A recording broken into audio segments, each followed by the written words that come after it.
Mga kapuso, para sa latest na lagay ng panahon at ang bagyong Karina, makakapanayam natin sa Pig-asa weather specialist Miss Veronica Torres. Magandang umaga po, Ma'am Veronica. Good umaga din po sa inyo, pati na rin po sa ating mga taga-subaybay sa unang hirit. Nasaan na po ang bagyong Karina sa mga oras na ito? Mabilis po ba o mabagal ang paggalaw at alin po mga lugar sa bansa ang uulanin ngayong araw?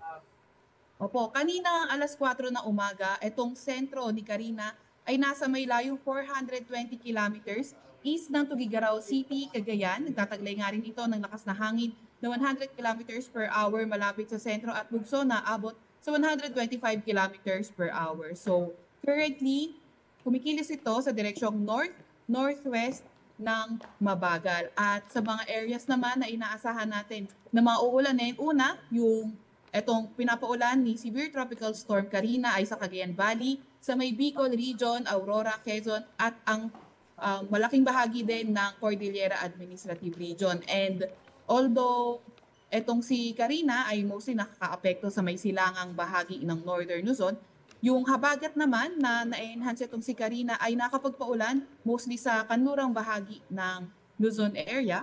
So inaasahan nga natin monsoon rains for today sa may La Union, Pangasinan, sa may Benguet, Zambales, Bataan, Cavite, Batangas at Occidental Mindoro. Occasional rains naman inaasahan natin sa may Metro Manila, sa may Rizal, Laguna, Pampanga, Tarlac, Nueva Ecija, Bulacan, Abra, nalalabing bahagi ng Ilocos Region at Calamian Islands.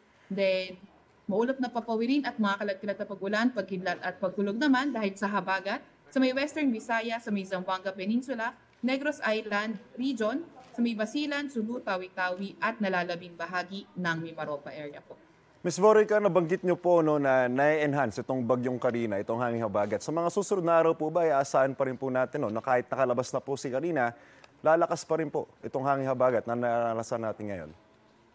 Opo. So, currently nga po na-enhance nga, tama po kayo dyan, na-enhance ni Karina itong southwest monsoon o habagat. So, sa mga ngayong araw, na-enhance pa rin nga na ito, kaya meron pa rin tayong mga monsoon rain sa iba't ibang bahagi din ng ating bansa. And then sa mga susunod na araw, possible pa rin nga na makahatak pa rin ito si Karina na habagat. So, possible pa rin yung maulap na papawirin, mga kalat-kalat din ng mga pag-ulan, pagkidlat, pagkulog sa may kanlurang bahagi din ng Luzon area.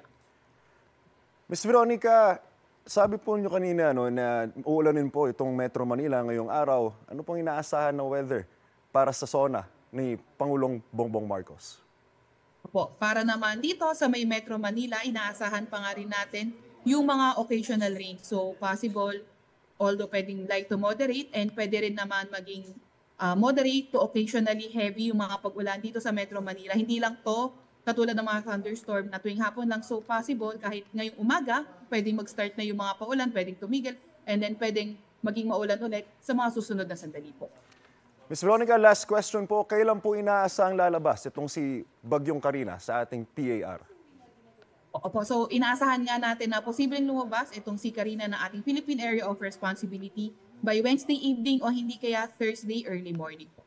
Magandang umaga at maraming salamat po sa inyong oras. Pag-asa Weather Specialist Miss Veronica Torres. Magandang umaga, salamat din po. Kapuso, para laging una ka sa mga balita, bisitahin at mag-subscribe sa GMA Integrated News sa YouTube. Sa mga kapuso abroad, samahan nyo kami sa GMA Pinoy TV at sa www.gmanews.tv.